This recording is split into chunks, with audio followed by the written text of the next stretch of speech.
Hi అండి, ఈరోజు మన టేస్టీ రెసిపీ గోరు చిక్కుడుకాయ ఫ్రై. ఇప్పుడు ఎలా తయారు చేసుకోవాలో చూద్దాం.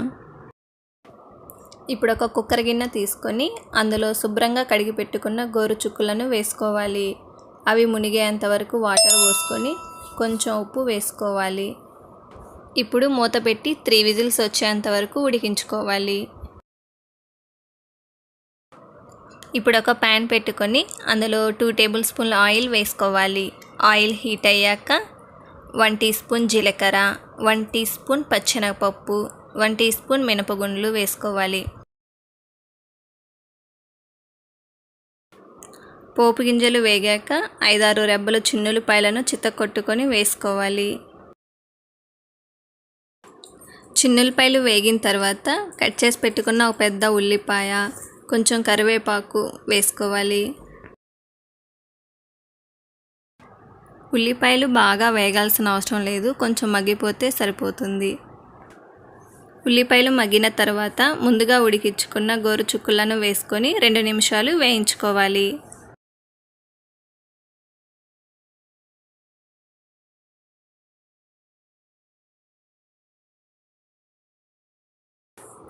తర్వాత 1/2 టీ స్పూన్ పసుపు, కొంచెం సాల్ట్, ఇందాక ఉడికించేటప్పుడు సాల్ట్ వేసుకున్నాం కదా, చూసుకొని వేసుకోండి.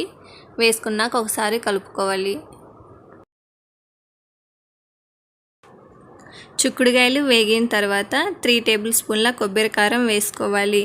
కొబ్బరి కారానికి కొంచెం ఎండు కొబ్బరి, స్పైసీకి తగినంత కారం, 5-6 చిన్నులపాయ రెబ్బలను మిక్సీ పట్టుకొని ఆ పొడిని వేసుకోవాలి. ఈ పొడి వేసుకోవడం వల్ల కర్రీ చాలా టేస్ట్ వస్తుంది.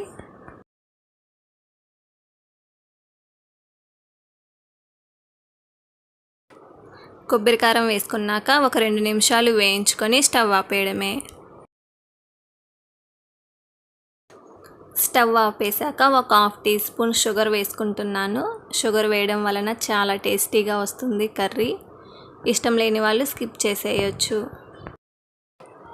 ఈ వీడియో కనుక మీకు నచ్చినట్లయితే లైక్ అండ్ షేర్ చేయండి. మీరు కూడా ట్రై చేసి ఎలా వచ్చిందో కామెంట్ చేయండి. అప్కమింగ్ వీడియోస్ కోసం మా ఛానల్ని సబ్స్క్రైబ్ చేయండి. Thanks for watching.